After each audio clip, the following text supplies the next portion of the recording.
Qapı və pəncərələri dəfələrlə yoxlamaq və yaxud da açar, telefon və yaxud da pulqabı yerindədirmi dəfələrlə yoxlamaq.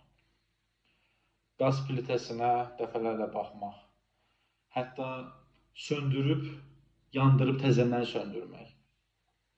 Və yaxud da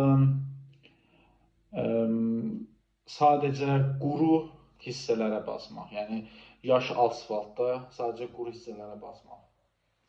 Və yaxud da yanından qara pişik keçəndə 7 dəfə yerə tüpürmək. Və yaxud da digər fərqli düşüncələr və hərəkətlər. Bunun adı obsessiv kompulsiv pozuntudur. Və yaxud da digər adı ilə sayrışan hallar nevrozu. Bu tip xəstəlik bir çox insanda görülür və gənc yaşlarda başlayır əsasən. 15-25 yaş arasında başlayır və əgər müalicə edilməzsə, çox böyük bir zaman kəsimində şəxslərdə qalıcı bir hal alır. Bu zaman fərqli düşüncələr, qarşısı alına bilməyən düşüncələr və yaxud da davranışlar özünü göstərir. Şəxs etdiyi hərəkətlərin və yaxud da düşüncələrinin düzgün olmadığını və yaxud da etməməli olduğunu və yaxud da həqiqətən də, məsələn deyək, qapını bağladığından əmin olduğu halda belə təkrar evin qapısını yoxlayır və yaxud da nəzarət edir. Və yaxud da hətta bəzi xəstələrdə şəxslər deyək ki, ütünü özü ilə işə aparır və yaxud da mikseri özü ilə işə aparır ki, hansıları ki, götürüb apara bilər. Və yaxud da deyək ki, bütün elektrik avadanlıqlarını tamamilə elektrikdən ayırır. Və hətta bəzən şəxslər var ki, onlar videoya çəkirlər, bunu etdikləri zaman videoya çəkirlər. Və yaxud da bəzi xəstələrdə əl yuma davranışları başlayır. Onlar düşünür ki, heç bir zaman onlar tam olaraq təmiz deyirlər.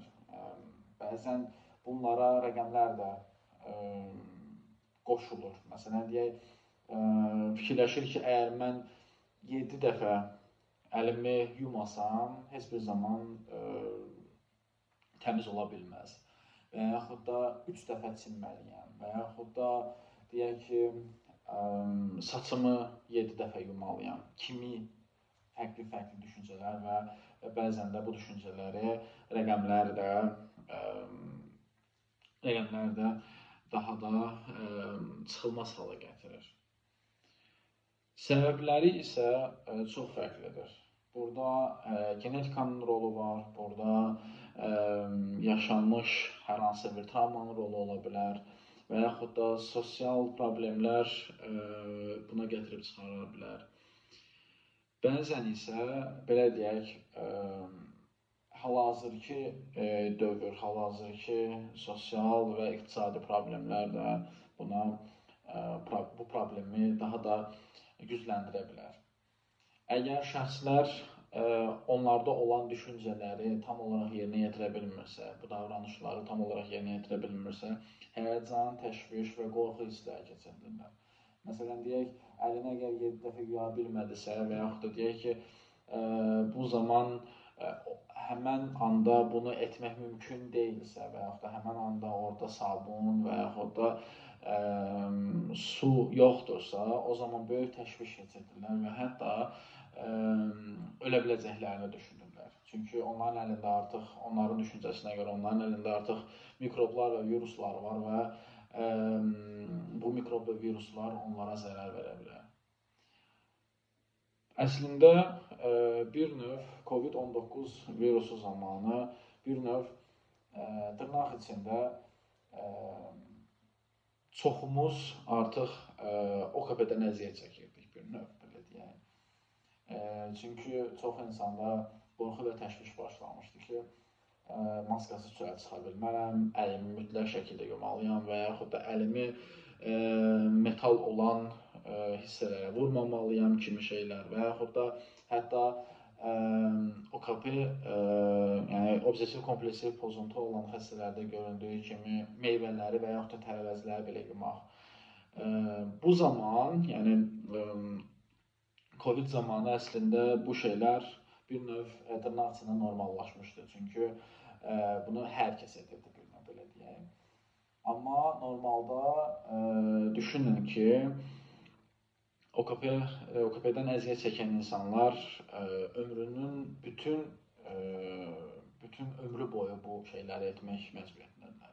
Məsələn, deyək, marketə gedir və şokolad alır və hətta şokoladı belə, yəni şokoladın üstündəki kağızı belə yumaq düşüncəsi gəlir və yuyur. Və bunu bəzən dəfələrlə edir. Hətta bəzisi sirkəli suya belə qoya bilər. Dediyim kimi, onlar üçün bəzən heç bir yer tam olaraq təmiz deyil. Buna görə də çox zaman bu cür xəstələr sosial münasibətlərdən çəkinməyə başlayırlar. Çünki başqalarının evi onun üçün təmiz deyil. Başqalarının evi onun üçün dırnaq içində mikrob yuvasıdır. Və yaxud da deyək ki, ictimai nəqliyyatdan istifadə edə bilmir. Çünki ictimai nəqliyyatda hər yer virusdur onun üçün. Pula belə əlini vura bilmir. Bəzi xəstələr hətta pulu belə yuyurlar, pulu belə dəfələrlə deyək ki, sirkəli suya qoyur və yaxud da yuyucu vasitələrlə yumaq məcburiyyətində hiss edir özünü və yaxud da digər sayrışan düşüncələr gəlməyə başlayır. Məsələn, deyək ki, əgər ayağımı 7 dəfə, 9 dəfə və yaxud da deyək, hansısa bir rəqəmlə ayağımı əgər yerə vurmasam, uşağıma zərər gələcək. Və yaxud da onun beynində fərqli düşüncələr də ola bilər. Məsələn, mən öz övladıma zərər verə bilərəm. Bəzi xəstələrdə belə düşüncələr yaranır ki, onlar evdəki bütün kəsici alətləri, deyək ki, tamamilə yığışdırmaq məcburiyyəti hiss edirlər özlərində ki, çünki onların beynində dayanmadan belə düşüncə var ki, mən öz övladıma zərər verə bilərəm və yaxud da öz sevdiyim insana zərər verə bilərəm. Və yaxud da ictimai nəqliyyatdan istifadə etmir, çünki düşünür ki, mən heç də yaxşı bir insan deyiləm və yaxud da mən əslində təhlükəliyəm, çünki düşüncə gəlir ki, deyək ki, kimisə metroya atmaq düşüncəsi gəlir və ona görə də heç vaxt metroya minmir. Çünki o düşünür ki, o çox zərərli birisidir. Amma əslində bu insanlar heç kimə zərər verəcək tiplər deyil, bu sadəcə bir düşüncədir və deyək ki, əslində bir növ hər birimizdə, hər bir insanda müəyyən qədər bu düşüncələr var.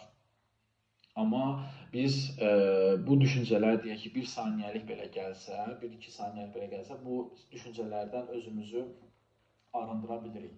Amma OKP xəstələrində bu problem günlərlə, aylarla, illərlə qala bilir və bəzən bəzi kiçik bir düşüncə belə onun yuxularına haram qatır və şəxs günlərlə yata bilmir. Və müalicə.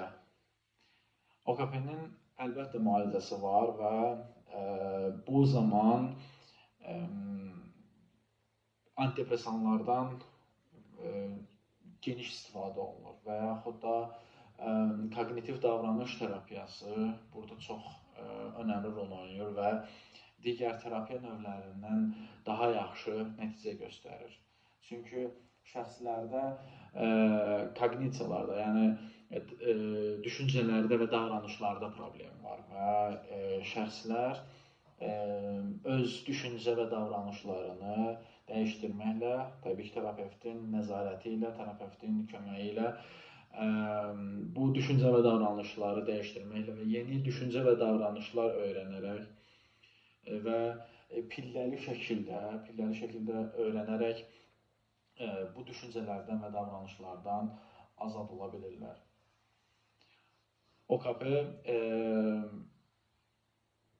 böyük bir problemdir, böyük bir xəstəlikdir və şəxsin sosial, iqtisadi, iş həyatına və ailə həyatına böyük təsir göstərir. Və bu problemdən azad olmaq